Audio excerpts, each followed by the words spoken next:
साथियों, तमाम राजनीतिक दल थे, फिर बहुजन समाज पार्टी बनाने की जरूरत क्यों पड़ी? क्योंकि वोट पड़ना शुरू हुआ 1952 में और बीएसपी का गठन हुआ 1984।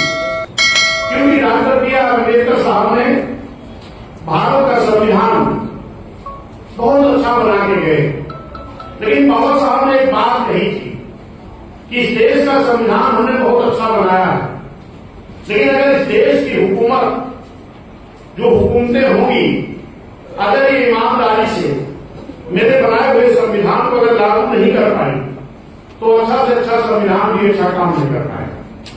अगर ये बात बाबा साहब के मन में थी तो बाबा साहब के मन में ये भी बात नहीं होगी कि कहीं मेरे न रहने के बाद ये भारतीय संविधान जो मैं बना के ला रहा हूं, कहीं इसको वो बदल न दे। ये भी उनके मन में कहीं न कहीं था। इसलिए बाबा साहब ने संविधान को इतना मजबूत बना के गए हैं कि संविधान को इतनी आसानी से बदला नहीं जा सकता। लेकिन इस देश में राजनीति करने वाले लोग एक षड्यंत्र और साजिश के तहत इस देश की जनता को गुमराह करने का काम बराबर किया करते हैं। अभी जो 2024 का चुनाव हुआ था, एक तरफ भारतीय जनता पार्टी की अगुवाई में एनडीए गठबंधन लगभग 38 दलों का गठबंधन बना था।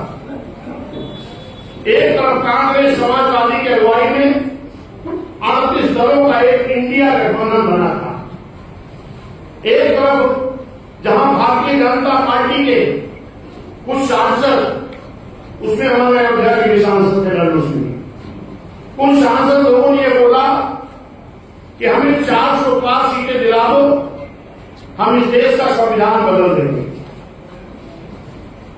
फिर तुरंत एनडीए के मिली भगत चल रही थी।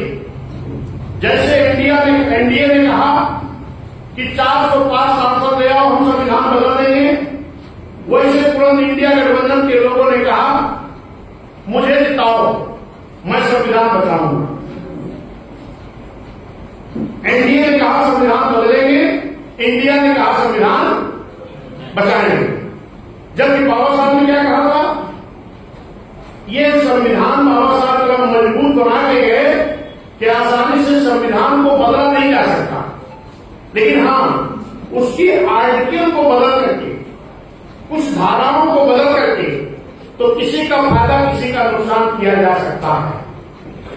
और इस देश की वकील कांग्रेस ने भी तमाम आर्टिकल को बदलने का काम किया, समाजवादी ने भी आर्टिकल को बदलने का काम किया, और वहीं पर आज भारतीय जनता पार्टी भी संविधान की तमाम आर्टिकल को बदल करके हम सबका नुकसान करने का काम कर रही है।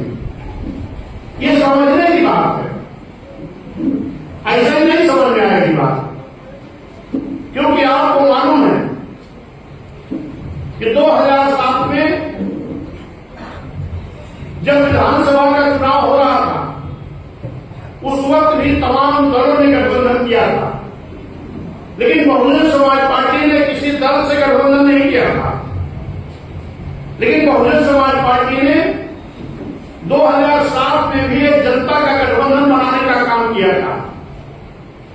उस जनता के गठबंधन में कौन लोग शामिल थे? खासतौर पर एससी, एसटी, ओबीसी और मुस्लिम समाज के लोग। एससी, एसटी, ओबीसी और मुस्लिम समाज के लोगों ने जब एक उत्तर प्रदेश में जनता का गठबंधन तैयार किए तो तमाम न्याय पसंद ब्राह्मण क्षत्रिय वैश्य समाज के लोग भी उस जनता के गठबंधन न्याय में शामिल हो गए। और 2007 में जब बहुजन समाज पार्टी के झंडे तले जनता का गठबंधन तैयार हुआ तो सभी दलों के गठबंधन फेल हो गए और इस देश के बड़े प्रदेश उत्तर प्रदेश में पूर्ण बहुमत से बहुजन समाज पार्टी की हुकूमत बनी और माननीय जी मुख्यमंत्री बनने का काम किया। किसी से गठबंधन था क्या? नहीं था, खाली जनता का गठबंधन था। और मैं एक बात बता दूं, जब एससी, एसटी, ओबीसी, मुस्लिम समाज, न्याय पसंद ब्राह्मण क्षत्रिय वैश्य समाज के लोगों ने बहुजन समाज के झंडे के तले में गठबंधन बनाए तो भारतीय जनता पार्टी की हैसियत 2000, 4000, 6000 ज्यादा से वोटर विधानसभा में नहीं मिलती। आप भी अपने अगल बगल देख लेना कि 2007 में माननीय बहन जी पूर्ण बहुमत से मुख्यमंत्री बनी है और 2012 तक क्या पूरे प्रदेश में एक भी दंगा कहीं हुआ, एक भी फसाद कहीं हुआ? क्यों नहीं हुआ? क्योंकि दंगे भी कराए जाते हैं, इसमें साजिश की जाती है।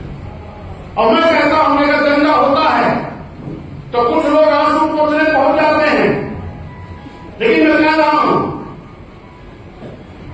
अरे कुछ लोग आंसू पोंछने पहुंच जाते हैं, लेकिन मेरे साथियों आंसू बहे क्यों? आंसू बहे क्यों लोग पोंछना पड़े? अगर इस देश में भाईचारा तैयार रहे तो आंसू पोंछने की जरूरत नहीं पड़ेगी। क्या हो गया? लाइट ये चलेगा? ये चलेगा। चलाओ। माइक सम्मानित साथियों, थोड़ी देर और बैठिए क्योंकि महत्वपूर्ण बात हो रही है, सुनने नहीं मिलेगा, गर्मी से भागिए मत, बैठिए।